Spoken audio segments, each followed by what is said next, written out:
Today we're looking at September 11th, 2001. Hello, welcome to the Daily Bellringer. Please don't forget to subscribe and take a look at the questions down in the description. Also, don't forget to check out dailybellringer.com where you'll find more resources that go with many of the Bellringer videos. September 11th, 2001 was one of the darkest days in American history. By the end of the day, nearly 3,000 people had been killed in the terrorist attacks, including over 400 emergency responders.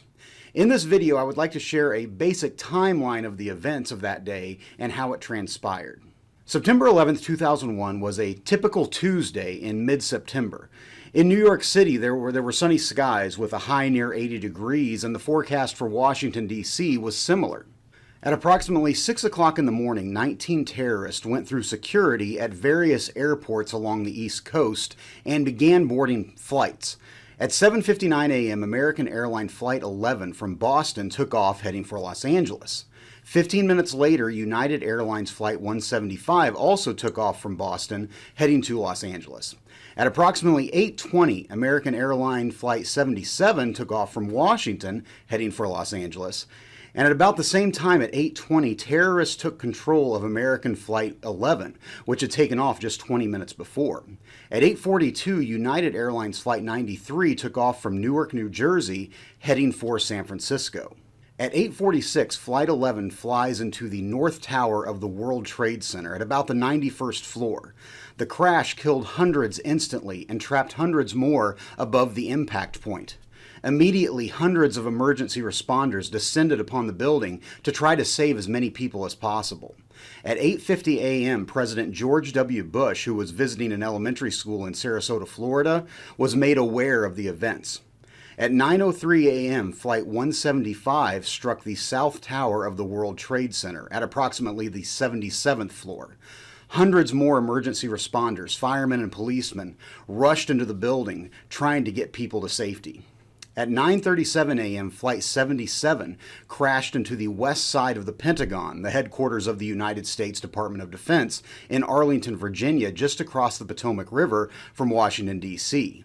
125 military personnel and civilians are killed, along with 53 passengers aboard the flight. At 9:42, the FAA, Federal Aviation Administration, grounded all flights across the entire United States. At 9:43, congressmen and staff were evacuated from the U.S. Capitol building, and also the White House was evacuated. At 9:59, approximately 55 minutes after being the second building struck, the South Tower, which was 110 stories tall, collapsed in barely 10 seconds, burying hundreds of civilians and first responders in the debris.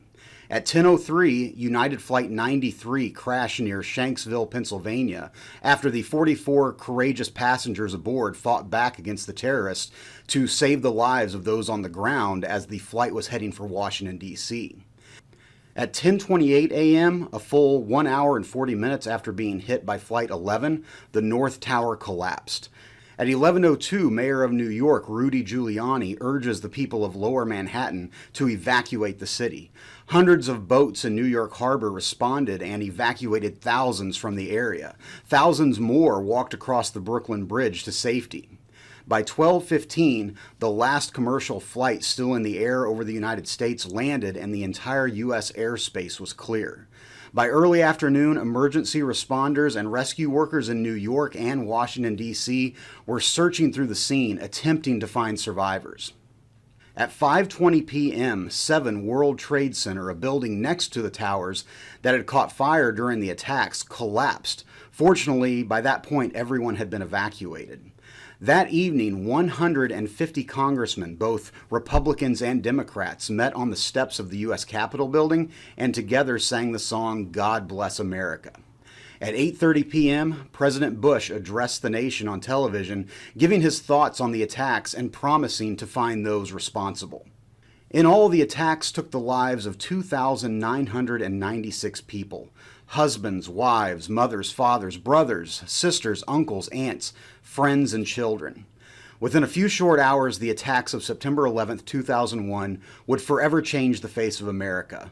Today, the Ground Zero Memorial in New York City, the National 9/11 Pentagon Memorial in Washington, and the Flight 93 National Memorial in Pennsylvania forever remind us of the bravery and enduring spirit of those lost on September 11th.